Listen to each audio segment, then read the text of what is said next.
आज हम जो टॉपिक पढ़ने वाले हैं वो हम पढ़ने वाले हैं स्ट्रक्चर ऑफ एंथर। इसमें बेसिकली हम इसे टीएस ऑफ एंथर भी कह सकते हैं कि हम एंथर का टीएस पढ़ेंगे। देखिए, जब आप स्ट्रक्चर की बात करते हैं तो आप बताइए कि भाई जैसे मान लीजिए हमारे पास ये एक हिस्सा है पर्टिकुलर, जहां से हम कहेंगे कि भाई हमारे पास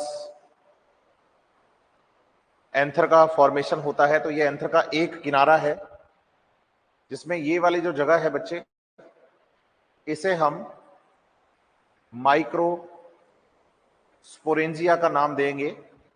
और बाहर की तरफ आप बताइए कि हम एंथर वॉल पढ़ने वाले हैं। एंथर वॉल में जो आउटर मोस्ट लेयर है बच्चे, ये वाली, ये आउटर मोस्ट लेयर जो है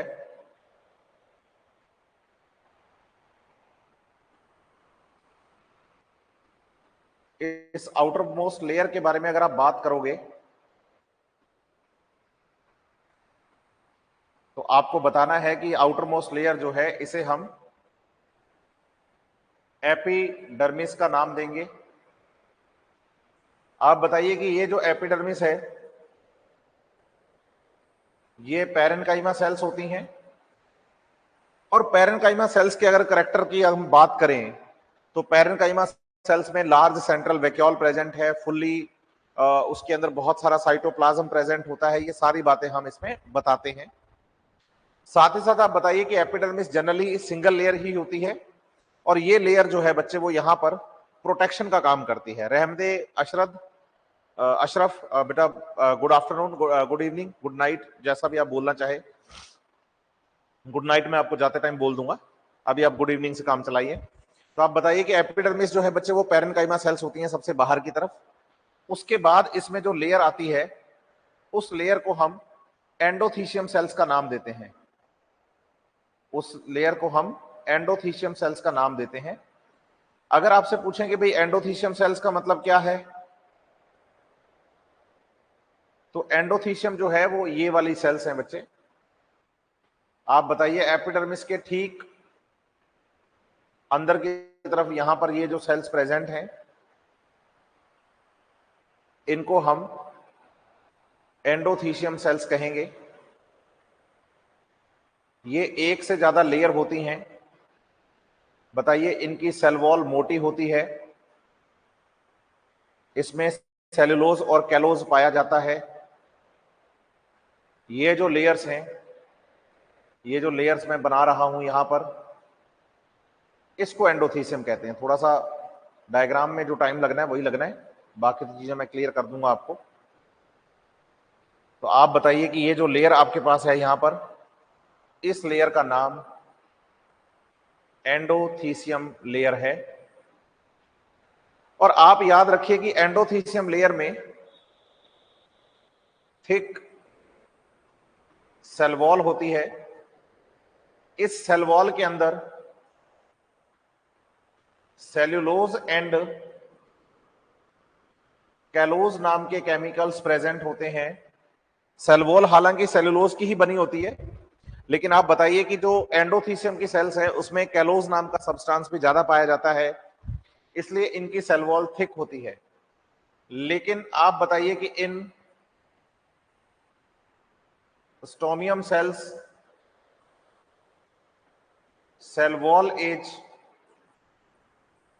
thin and helps in dehiscence. यहां देखिए जो डीहाइसेंस होता है, डीहाइसेंस वो प्रोसेस है जिसमें कि पोलन ग्रेन्स जो है बच्चे वो स्प्रेड होते हैं। तो आप बताइए कि डीहाइसेंस का मीनिंग क्या हुआ? Spread of pollen grains from anther. आप बताइए कि इनकी जो ग्रूव्स होती हैं, ग्रूव्स वाली साइड में जो एंडोथीशियम की सेल्स हैं इनकी सेल वॉल थिक ना होकर थोड़ी थिन होती है। जैसे अभी भी मैंने आपको समझाया कि भाई सेल वॉल थी हमारे पास और सेल वॉल थी थिक। जैसे मैंने ये एक सेल बनाई है, मैंने कहा कि ये सेल थिक है, ये भी सेल थिक है, सेल थिक सेल वॉल वाली है ना। अब आप बताइएगा कि भाई जैसे मान लीजिए ये हमारे पास सेल्स की लेयर है, लेकिन जो बीच में यहां एंडोथीशियम सेल्स होंगी, ये एंडोथीशियम सेल्स जो हैं ये थिक लेयर वाली ना होकर थिन लेयर वाली होंगी, थिक लेयर वाली ना होकर थिन लेयर वाली सेल्स होंगी, और इन सेल्स को हम स्टोमियम सेल्स का नाम देंगे। तो बाकी जगहों पे तो सेल वॉल थिक है, लेकिन पर्टिकुलर इन सेल्स में सेल वॉल जो है बच्चे वो थिन है, और जिस जगह पे ये सेल्स थिन है उसे हम स्टोमियम सेल का नाम देते हैं। अब होगा क्या कि भाई at the time of the maturity of anther, anther जब मेच्योर होता है तो मेच्योरिटी के टाइम पर आप बताइए कि जो एंथर है बच्चे वो ड्राई हो जाता है। ये बात आप जरूर याद रखिएगा। Eight maturity anther become dry, और जो एंथर है बच्चे जब वो ड्राई होगा तो उसकी जो सेल्स हैं वो श्रिंक हो जाएंगी। पहले क्या है, पानी खूब है सेल के अंदर। आप बताइए कि जो एंडोथीसियम होती है, ये सेल्स बच्चे हाइग्रोस्कोपिक सेल्स होती हैं। हाइग्रोस्कोपिक सेल्स का मतलब होता है कि इनमें वाटर होल्डिंग कैपेसिटी पाई जाती है, ये वाटर को होल्ड करके रखती हैं, ये एंथर को गीला बनाए रखती हैं, मॉइस्ट बनाए रखती हैं। किसको बताएंगे? एंथर को।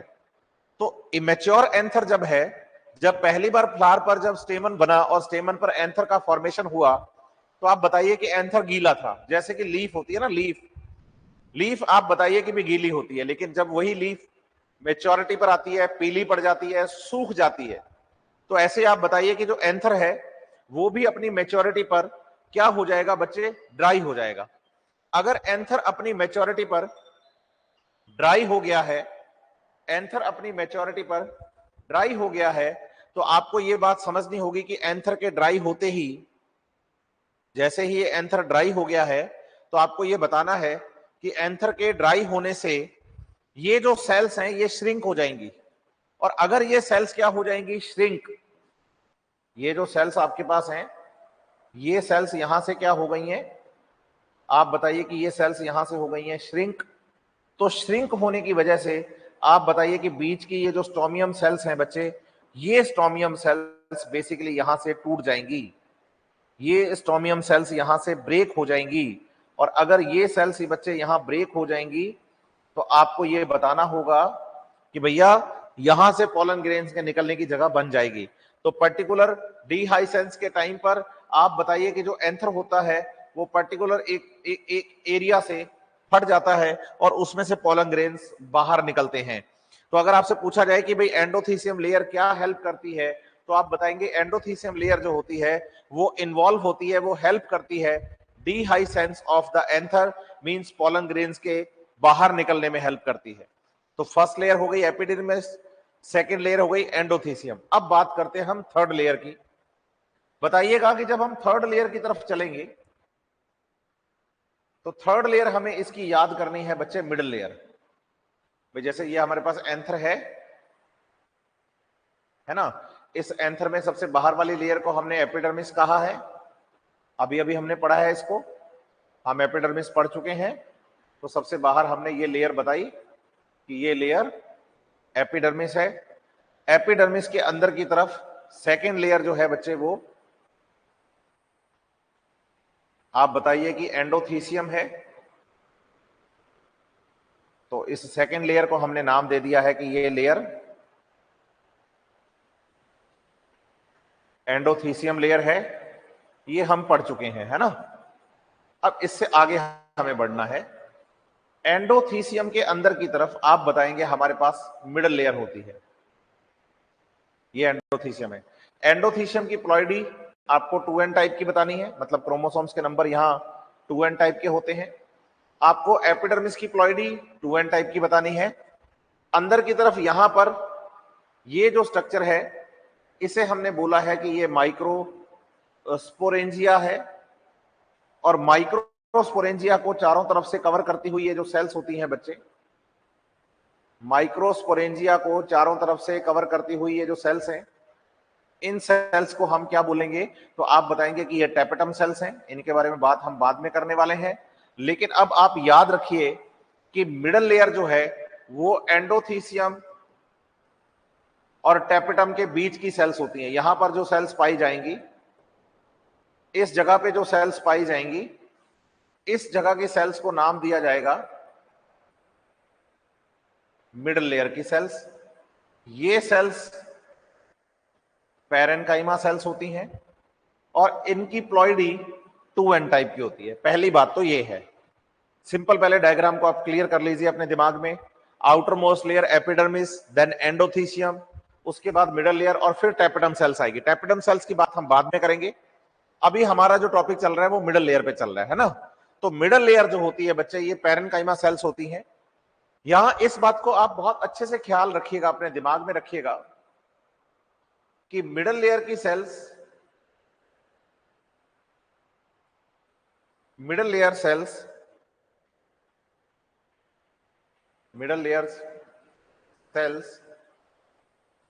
provide as nutrition for tapetum cells। मतलब आप ये बताइए कि भाई जो टेपेटम सेल्स होती हैं उनके पास, मैं 4 की जगह 2 लगाता हूं, आप बताइए मिडल लेयर की जो सेल्स हैं वो मरेंगी। मरने के बाद वो सेल खुद जो होती है वो प्रोवाइड होती है as a nutrition tapetum cells के लिए। आप बताइए कि यहां से मिडल लेयर की सेल्स मरती जाएंगी, मरने के बाद ये टेपेटम को न्यूट्रिशन की फॉर्म में डेवलप होंगी, और जो टेपेटम सेल है वो यहां माइक्रोस्पोरेंजिया के अंदर जो डेवलपिंग स्पोर्स होंगे, डेवलपिंग माइक्रोस्पोर्स होंगे, उनको न्यूट्रिशन प्रोवाइड करवाएंगी। इसका मतलब कभी भी आपसे यह पूछा जाए कि डेवलपिंग माइक्रोस्पोर्स को न्यूट्रिशन कौन देता है, तो मेरा आंसर होगा टेपेटम सेल्स। डेवलपिंग माइक्रोस्पोर्स को न्यूट्रिशन कौन देता है, तो आंसर होगा टेपेटम सेल्स। लेकिन अगर आपसे यह पूछा जाए कि टेपेटम सेल्स को न्यूट्रिशन कौन देता है, टेपेटम सेल्स को न्यूट्रिशन कौन देता है, तो आप बताइएगा कि टेपेटम सेल्स को न्यूट्रिशन मिडल लेयर की सेल्स देती हैं। मिडल लेयर की सेल्स खुद मरती हैं और मरकर एज न्यूट्रिशन टेपेटम सेल्स को प्रोवाइड हो जाती हैं, और टेपेटम सेल्स वो न्यूट्रिशन बच्चे डेवलपिंग माइक्रोस्पोर्स को दे देता है। इसका मतलब आपको याद रखना होगा कि at maturity of anther middle layer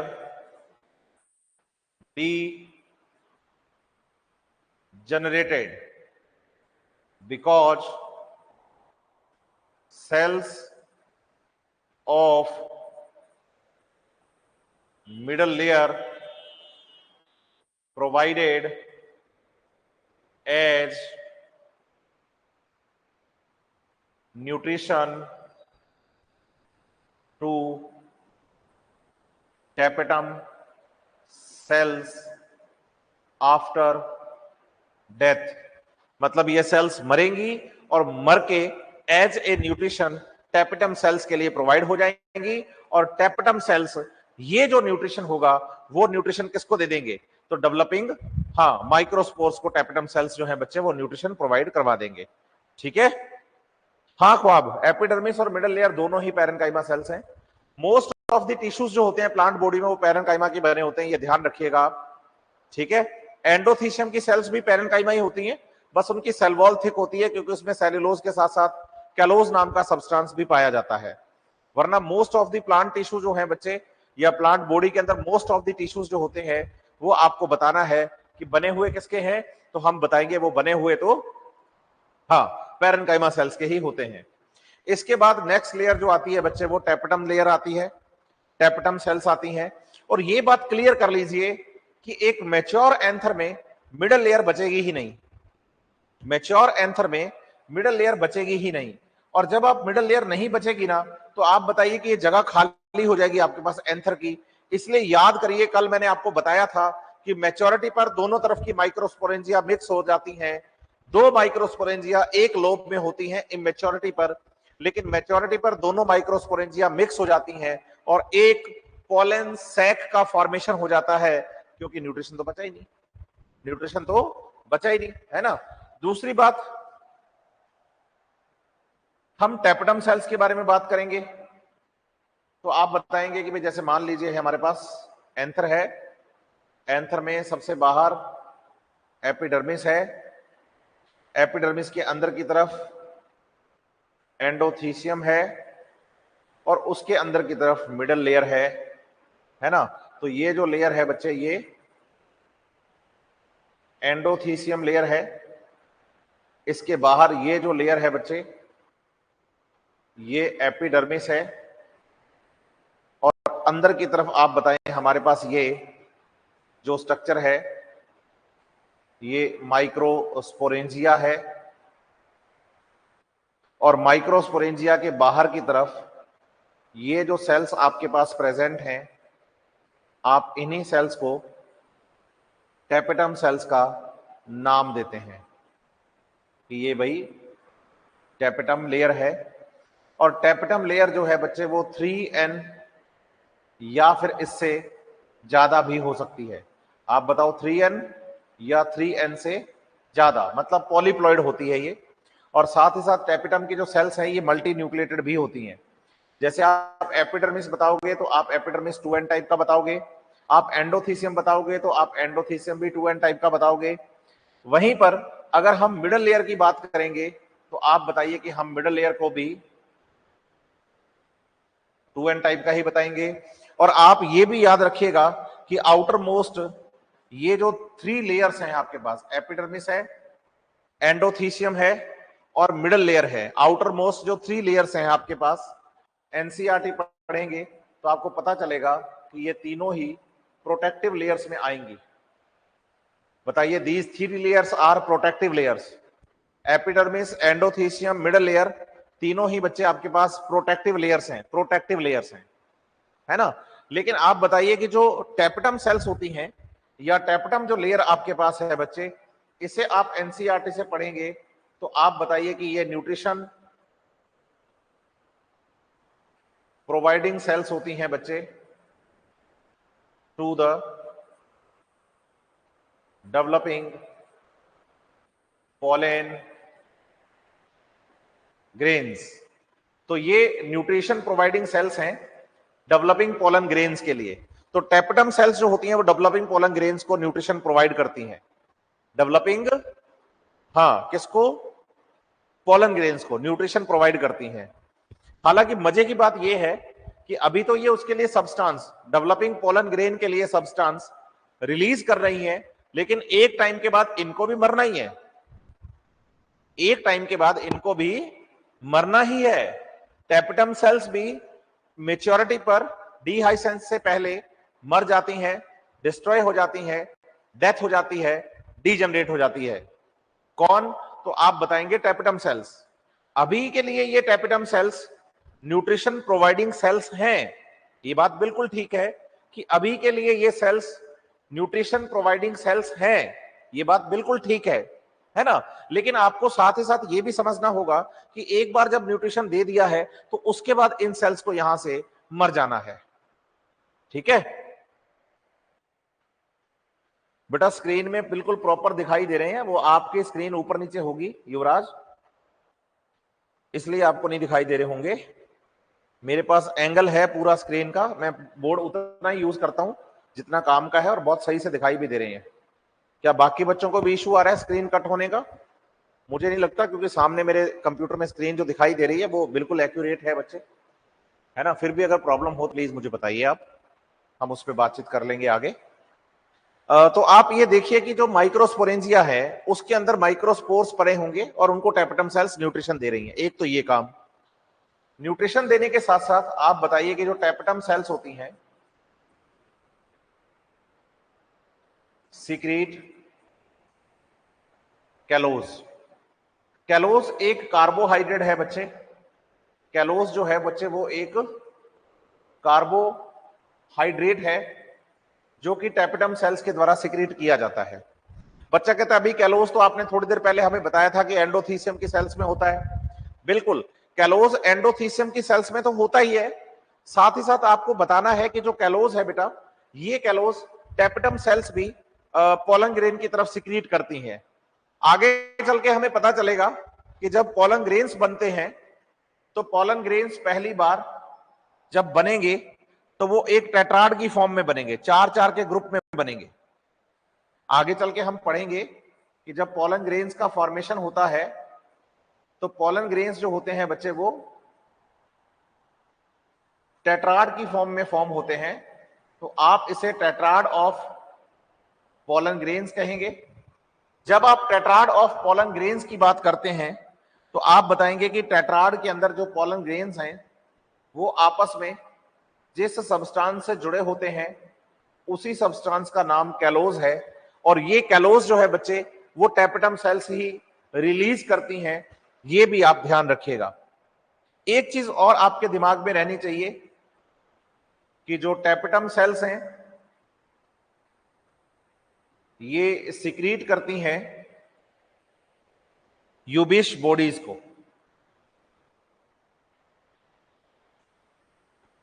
यूबिश bodies जो हैं बच्चे, इन यूबिश बॉडीज में एक सब्सटेंस पाया जाता है स्पोरोपोलेनिन। याद रखिएगा, यूबिश बॉडीज में है ना, यूबिश बॉडी के अंदर एक सब्सटेंस पाया जाता है और उस सब्सटेंस का नाम आप बताइएगा बच्चे की क्या है।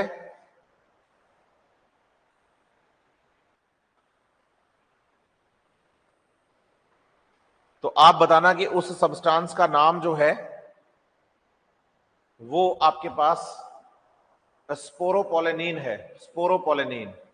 याद रखिएगा इस सब्सटेंस को आप कि उस सब्सटेंस का नाम स्पोरोपोलेनिन है, स्पोरोपोलेनिन। याद रखिएगा सब्सटेंस का नाम, ठीक है। इस सब्सटेंस का नाम आपको क्या बताना है, स्पोरोपोलेनिन। आप बताना कि जब पोलन ग्रेन हम पढ़ेंगे ना, हमने कहा कि भाई मान लो हमारे पास ये एक पोलन ग्रेन है, तो पोलन ग्रेन में आप बताइए सबसे बाहर की ओर आपको एक सब्सटेंस मिलेगा। पोलन ग्रेन में सबसे बाहर की ओर एक सब्सटेंस मिलेगा, इसे आप मोस्ट रेजिस्टेंट सब्सटेंस का नाम देते हैं। और बताइए कि ये मोस्ट रेजिस्टेंस जो सब्सटेंस आपको सबसे बाहर की ओर मिलता है इसे आप स्पोरोपोलेनिन कहते हैं। तो आप बताइए कि ये जो सब्सटेंस है ये स्पोरोपोलेनिन है और ये किस स्ट्रक्चर पर है, तो आप बताइएगा कि ये पोलन ग्रेन पर है। तो आप बताइए कि पोलन ग्रेन पर जो स्पोरोपोलेनिन होता है उसे भी सिक्रीट करने का काम किसका है, तो आप बताइए टैपेटम सेल्स का। न्यूट्रिशन कौन प्रोवाइड कर रहा है, तो आप बताइएगा कि टैपेटम सेल्स ही न्यूट्रिशन प्रोवाइड करती हैं। और आपसे अगर पूछा जाए कि भाई बताइए कि जो डेवलपिंग पोलन ग्रेन्स होते हैं, जो ये डेवलपिंग पोलन ग्रेन्स होते हैं, इनके लिए कैलोज का सिक्रीशन कौन करता है, तो आप बताएंगे कि इनके लिए कैलोज का सिक्रीशन भी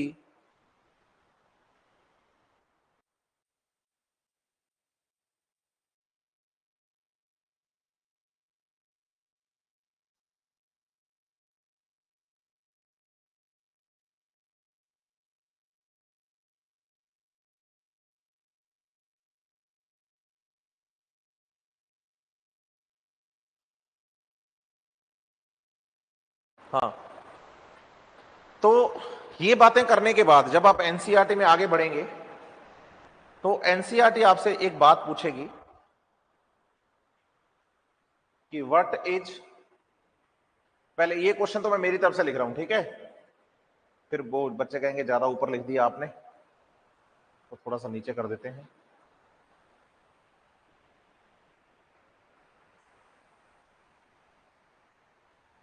हाँ, what is ploidy level of tapetum cells, tapetum cells का प्लॉइडी लेवल क्या है,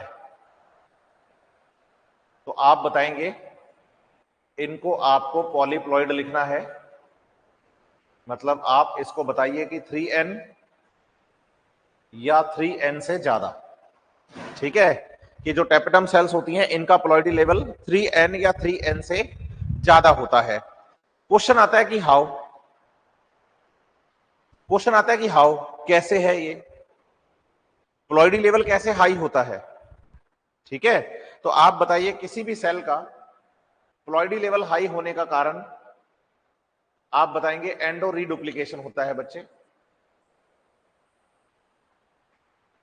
एंडो रीडुप्लीकेशन प्रोसेस के कारण। एंडो रीडुप्लीकेशन का मतलब है कि डीएनए रेप्लिकेशन अकर्स बट आप देखिए प्लॉइडी लेवल कैसे इंक्रीज हो रहा है। डीएनए रेप्लिकेशन हो रहा है मतलब एस फेज हो रही है, लेकिन आप बताइए एस फेज होने के साथ साथ, एस फेज होने के साथ साथ एना फेज में जो क्रोमोसोम्स को अपोजिट पोल्स पर जाना होता है वो नहीं जाते हैं। तो इसका मतलब यहां डीएनए रेप्लिकेशन हुआ है बटा, लेकिन जो एना फेज है वो यहां पे स्किप्ड है। एना फेज जो है बच्चे वो स्किप्ड है, क्रोमोसोम्स के नंबर इंक्रीज हो जाते हैं। बिल्कुल सही बात है। तो प्लॉइडी लेवल बढ़ेगा, डीएनए रेप्लिकेशन हुआ है लेकिन एनाफेज जो है वो स्किप हो गया है, इसको एंडो रीडुप्लीकेशन कहते हैं। वहीं पर एनसीईआरटी हमसे एक क्वेश्चन और पूछती है कि हाउ डू टैपेटम सेल्स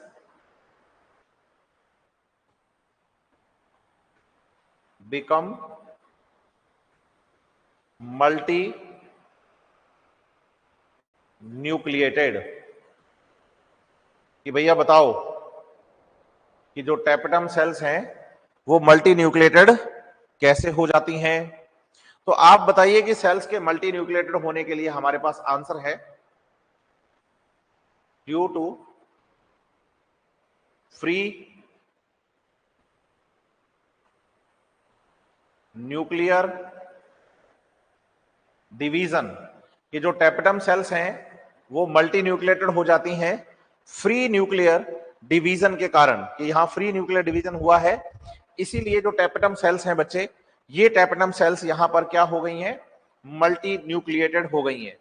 अब फ्री न्यूक्लियर डिवीजन का क्या मीनिंग है, तो फ्री न्यूक्लियर डिवीजन को समझने के लिए हम यहां बात करें कि हमारे पास ये एक सेल, सेल के अंदर ये न्यूक्लियस, आप इस सेल को बेसिकली मदर सेल बताइए कि ये जो सेल है बच्चे, ये सेल मदर सेल है। मदर सेल में यहां हुआ है कैरियोकाइनेसिस। कैरियोकाइनेसिस का मतलब कि यहां न्यूक्लियर डिवीजन हुआ और इस सेल में दो न्यूक्लियस फॉर्म हो गए।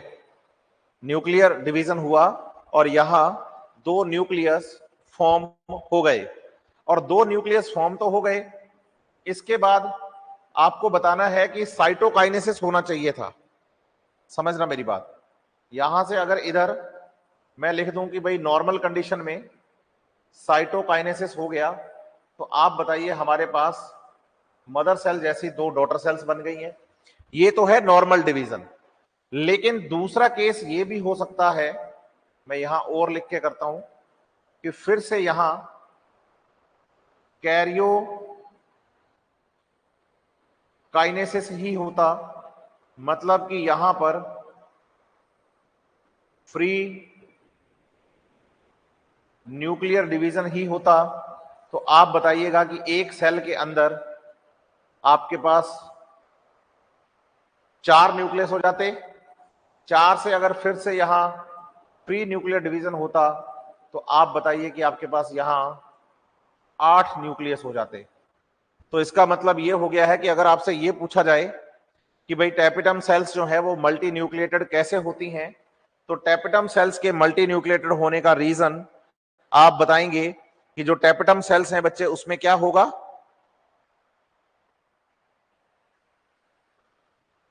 बिल्कुल बिल्कुल बिल्कुल आप बताएंगे फ्री न्यूक्लियर डिवीजन होगा।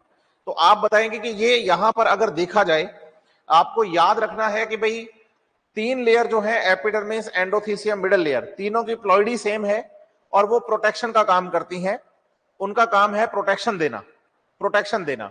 लेकिन एंथर के अंदर ये जो टैपेटम सेल्स होती हैं, ये बच्चे न्यूट्रिशियस लेयर है। एनसीईआरटी कहती है कि नरिशिंग लेयर है ये। नरिशिंग लेयर का मतलब हो गया कि ये न्यूट्रिशन प्रोवाइड करवा रही है।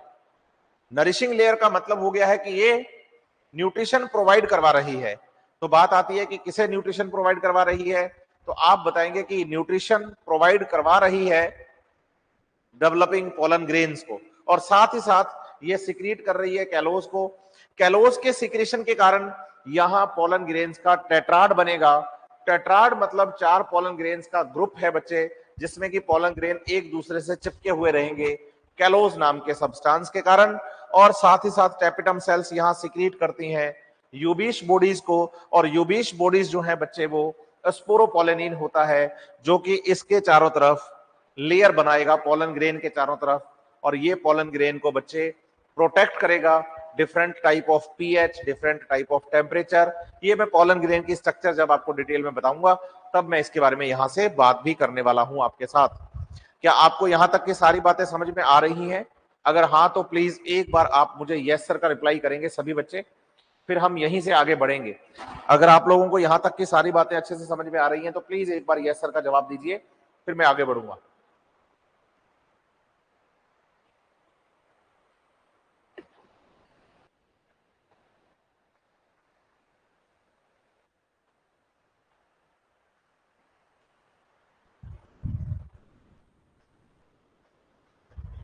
हाँ, ख्वाब कह रहा है कि एनाफेज स्किप समझ नहीं आया। ख्वाब वो समझ इसलिए नहीं आया क्योंकि सेल डिवीजन अच्छे से नहीं पढ़ा है तूने। अगर तूने सेल डिवीजन अच्छे से पढ़ा होता तो ये बात तेरे को समझ में आती कि क्योंकि मेरा ये काम अभी सेल डिवीजन पढ़ाना है नहीं, इसलिए एनसीईआरटी ने ये क्वेश्चन यहां पर पूछा भी नहीं है।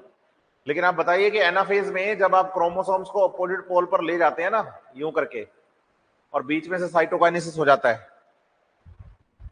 तो दोनों तरफ आधे आधे क्रोमोसोम्स आ जाते हैं और हम कहते हैं सेम मदर सेल के बराबर आ गए क्रोमोसोम्स।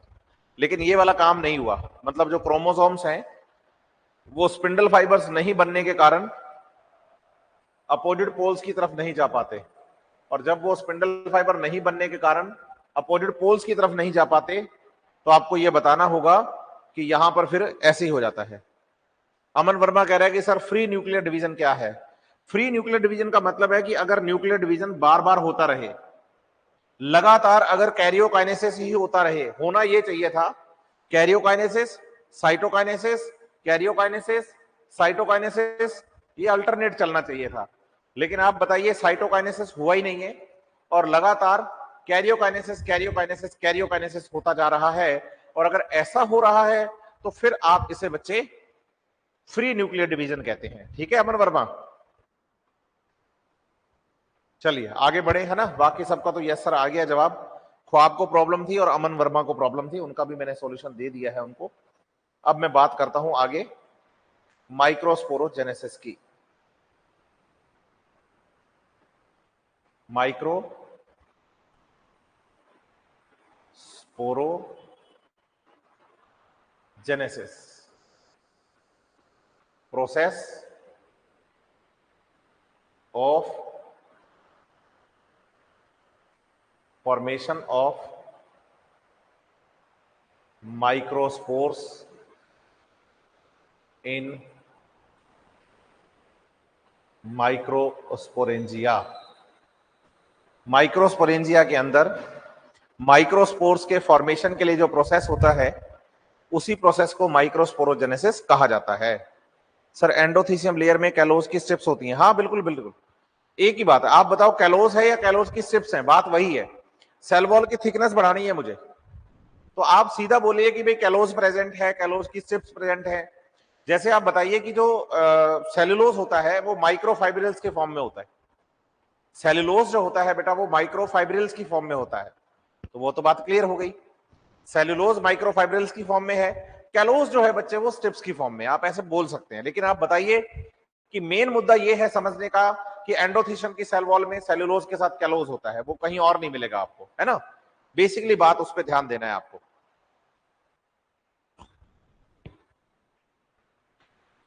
सर थोड़ा सा नीचे लिख लीजिए, ठीक है। मियोसिस, माइटोसिस, मियोटिक, माइटोटिक इन सब में कंफ्यूज हो जाता हूं, थोड़ा आप क्लियर कर दीजिएगा क्लास के लास्ट में। हाँ नंदन, क्लियर कर दूंगा मैं, हाँ क्लियर कर दूंगा।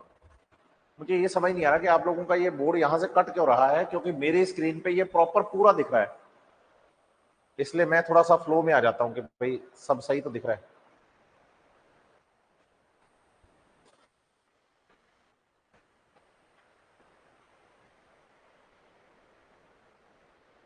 मैं अब ख्याल रखूंगा, थोड़ा इसको नीचे लिखूंगा, है ना। हाँ हाँ कोई बात नहीं बेटा, आकाश मैंने लिख दिया इसको सही। नंदन कह रहा है कि मियोसिस, माइटोसिस, मियोटिक, माइटोटिक, इनमें दिक्कत रहती है। कोई बात नहीं बच्चे, मैं क्लियर कर दूंगा। अभी माइक्रोस्पोरोजेनेसिस पे बात करें। आप बताएं कि भाई जैसे मान लीजिए हमारे पास ये एंथर का टीएस है और इसमें ये माइक्रोस्पोरेंजिया है। ये जो स्ट्रक्चर है बेटा ये माइक्रोस्पोरेंजिया है। इस माइक्रोस्पोरेंजिया में आप बताएंगे कि माइक्रो स्पोरोजीनस टिश्यू प्रेजेंट है और इसकी प्लॉइडी 2n टाइप की है। टिश्यू मतलब हो गया है group of the cells. Tissue का मीनिंग हो गया है ग्रुप ऑफ द सेल्स। तो आप बताएंगे कि माइक्रोस्पोरेंजिया के अंदर आपके पास प्रेजेंट है माइक्रोस्पोरोजिनस टिश्यू। यहां माइक्रोस्पोरोजिनस टिश्यू का मतलब हो गया है बहुत सारी सेल्स का पाया जाना। 2n टाइप की प्लॉइडी होती है। अब आप बताइए कि ये जो माइक्रोस्पोरोजिनस टिश्यू है बच्चे, इसमें आप बताएंगे कि मल्टीपल माइटोसिस होंगे, मल्टीपल माइटोसिस होंगे।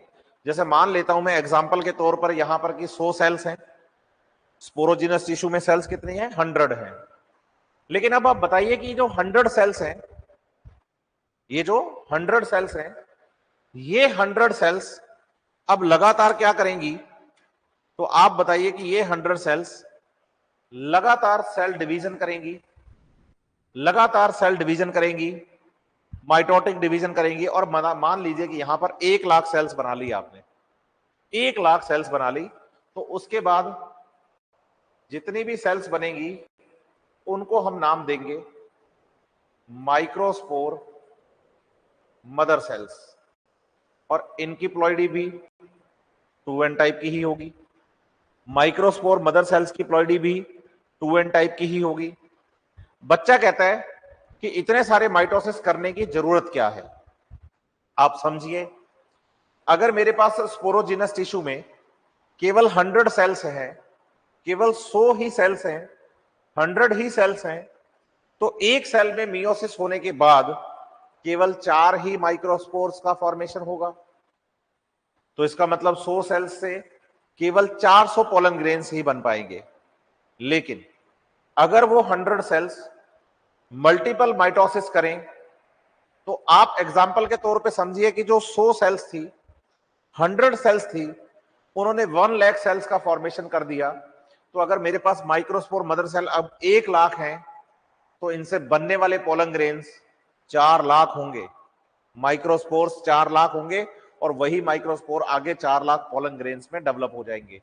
तो बताइए माइक्रोस्पोर्स का नंबर इंक्रीज करने के लिए या पोलन ग्रेन्स का नंबर इंक्रीज करने के लिए यहां जो स्पोरोजिनस टिश्यू है उसमें पहले मल्टीपल माइटोटिक डिविजन्स होते हैं, जिससे कि माइक्रोस्पोर मदर सेल्स का फॉर्मेशन होगा।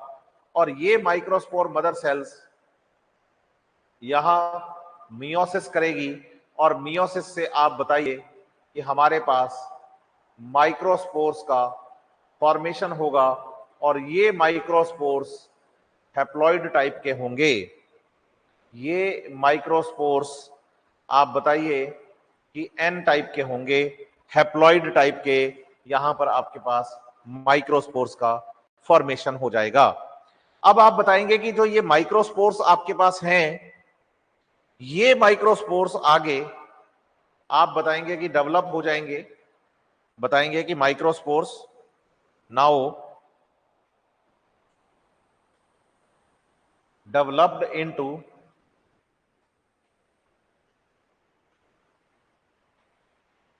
किसमें? तो आप बताएंगे पॉलन ग्रेन्स में। और आप बताइए कि जो पॉलन ग्रेन होता है बच्चे, उसे आप मेल गैमेटोफाइट कहते हैं, मेल गैमेटोफाइट। और पॉलन ग्रेन्स जो हैं वो आप बताएंगे कि प्लॉइडी पॉलन ग्रेन्स की हैप्लॉइड होती है। और आप बताइए कि अगर हम यहां पर माइक्रोस्पोरोजेनेसिस की बात कर रहे हैं तो बेसिकली माइक्रोस्पोरोजेनेसिस जो है वो यही प्रोसेस है, माइक्रोस्पोर्स के फॉर्मेशन के प्रोसेस को ही हम माइक्रोस्पोरोजेनेसिस का नाम देंगे। क्या नाम देंगे? माइक्रोस्पोरोजेनेसिस का नाम देंगे। तो बताइए कि स्पोरोजिनस टिश्यू जो था उसमें मल्टीपल माइटोसिस होने के बाद माइक्रोस्पोर मदर सेल्स का फॉर्मेशन हुआ है, और वो माइक्रोस्पोर मदर सेल्स मियोसिस करेंगी और मियोसिस करके मल्टीपल माइक्रोस्पोर्स का फॉर्मेशन कर देंगी, और फ्यूचर में यही माइक्रोस्पोर्स आगे पोलन ग्रेन्स में डेवलप हो जाएंगे। And the pollen grains are बताइए मेल गैमेटोफाइट। पोलन ग्रेन्स जो होते हैं बच्चे वो मेल गैमेटोफाइट होते हैं। ये बात अपने दिमाग में आप क्लियर कर लीजिए। यहां तक की सारी बातें आपको समझ में आई होंगी। अब मैं इससे आगे बढ़ता हूं, ठीक है। अब हम बात करेंगे, थोड़ा नीचे लिखना है मुझे,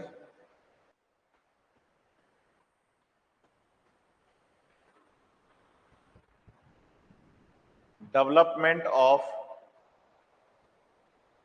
पोलन ग्रेन की। आप बताइए, हमारे पास ये एक सेल है बच्चे, ये सेल है माइक्रोस्पोर, एन टाइप का इसका न्यूक्लियस है। ये जो सेल है ये सेल है माइक्रोस्पोर, और इस माइक्रोस्पोर का न्यूक्लियस एन टाइप का है। और आप बताइए कि जब ये माइक्रोस्पोर से आगे डेवलपमेंट हो रहा होगा पोलन ग्रेन का, तो पोलन ग्रेन का डेवलपमेंट होते टाइम आपको यह ध्यान रखना है कि टैपिडम सेल्स न्यूट्रिशन भी दे रही होंगी और सब्सटेंसेस को सिक्रेट भी कर रही होंगी। मतलब पोलन ग्रेन के डेवलपमेंट में जो भी एक्स्ट्रा हेल्प लगेगी केमिकल्स की या सब्सटेंसेस की, जो भी एक्स्ट्रा हेल्प लगेगी केमिकल्स की या सब्सटेंसेस की, वो सारे केमिकल्स, वो सारे सब्सटेंस आप बताइए प्रोवाइडेड बाय टैपिटम सेल्स। हमने पढ़ा है इसको, है ना, तो हम उसी पे बात कर रहे हैं अभी। तो ध्यान दीजिएगा कि डेवलपमेंट ऑफ पोलन ग्रेन की जब हम बात करते हैं तो यहां माइक्रोस्पोर जो है, इस माइक्रोस्पोर की अगर मैं सेल को देखूं, मैं कहूं कि भाई ये मान लीजिए हमारे पास माइक्रोस्पोर की सेल है ना। इस माइक्रोस्पोर की सेल में आप बताइए कि लार्ज एक वैक्यूल का फॉर्मेशन होगा, और ये इस सेल का न्यूक्लियस है एन टाइप का, हैप्लॉइड टाइप का इसका, इस सेल का यहां पर ये आपके पास न्यूक्लियस है। और न्यूक्लियस है भी कैसा? तो आप बताएंगे एन टाइप का न्यूक्लियस है, हैप्लॉइड टाइप का न्यूक्लियस है। अब आप बताइए कि यहां होगा अनइक्वल माइटोसिस। अनइक्वल माइटोसिस, बच्चा कहता है सर इक्वल माइटोसिस क्या होता है और अनइक्वल माइटोसिस क्या होता है, दोनों का क्या डिफरेंस है?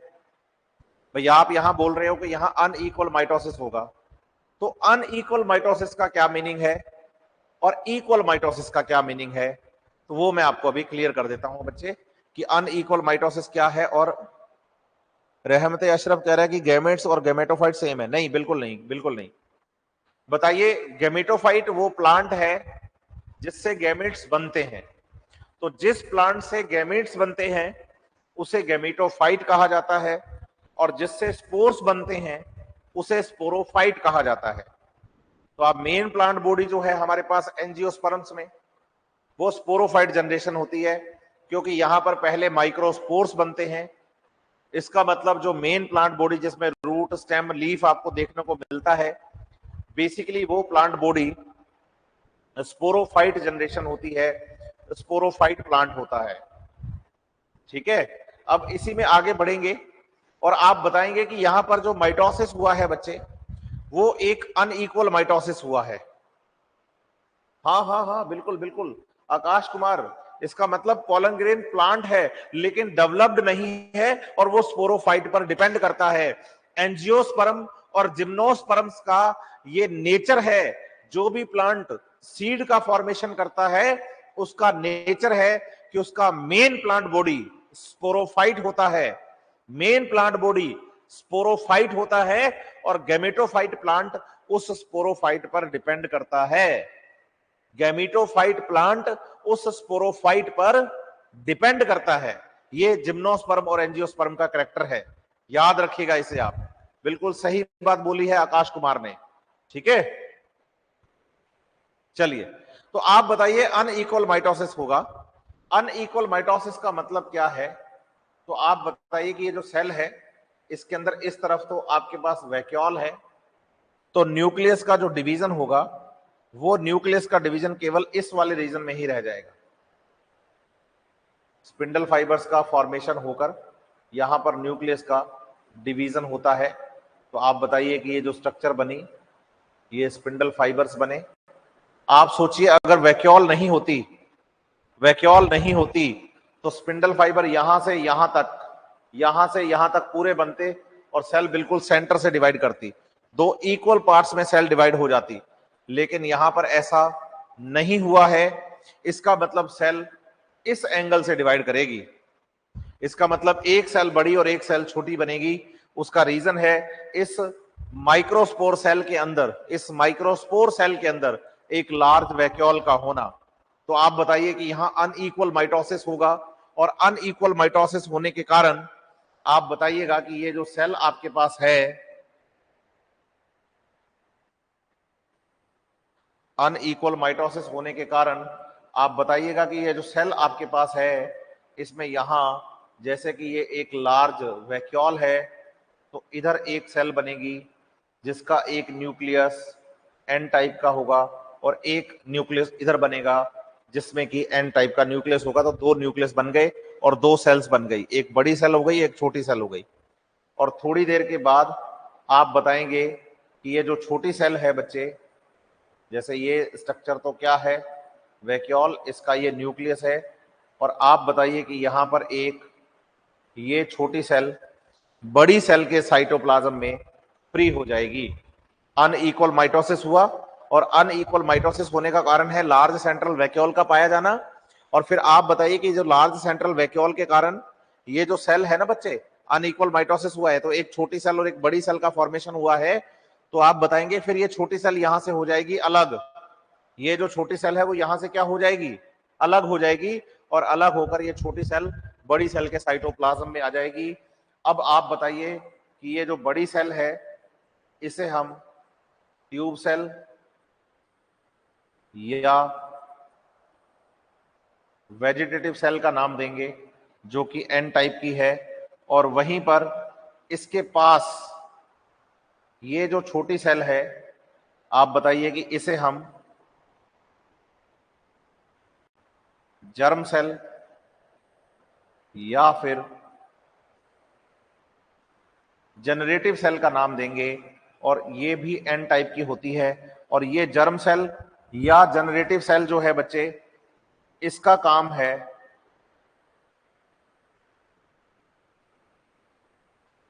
Formation of male gametes. आप बताइए कि ये जो है जर्म सेल जो है वो मेल गैमीट्स का फॉर्मेशन करेगी। और बेसिकली जर्म सेल जो होती है वो आपको बताना है कि स्पिंडल शेप होती है बच्चे। इस सेल को अगर आप देखेंगे तो आप बताएंगे कि ये सेल बेसिकली स्पिंडल शेप्ड है। और वहीं अगर हम ट्यूब सेल की बात करें तो ट्यूब सेल का काम होता है फॉर्मेशन ऑफ पॉलन ट्यूब। ये जो ट्यूब सेल है इस ट्यूब सेल का काम होता है फॉर्मेशन ऑफ पॉलन ट्यूब। तो इसका काम है कि ये पॉलन ट्यूब को बनाएगी। ये आगे की बात है, अभी मेच्योरिटी की तरफ चल रहे हैं।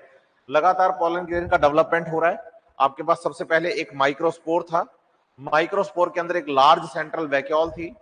ये जो लार्ज सेंट्रल वैक्यूल सेल आपके पास है, इसमें बताइए कि लार्ज वैक्यूल होने के कारण अनइक्वल माइटोसिस होता है, और अनइक्वल माइटोसिस होने के कारण यहां दो सेल्स बनती हैं, एक सेल बड़ी और एक सेल छोटी बनती है, और जो छोटी सेल बनती है बच्चे वो बड़ी सेल के साइटोप्लाज्म में फ्री हो जाती है।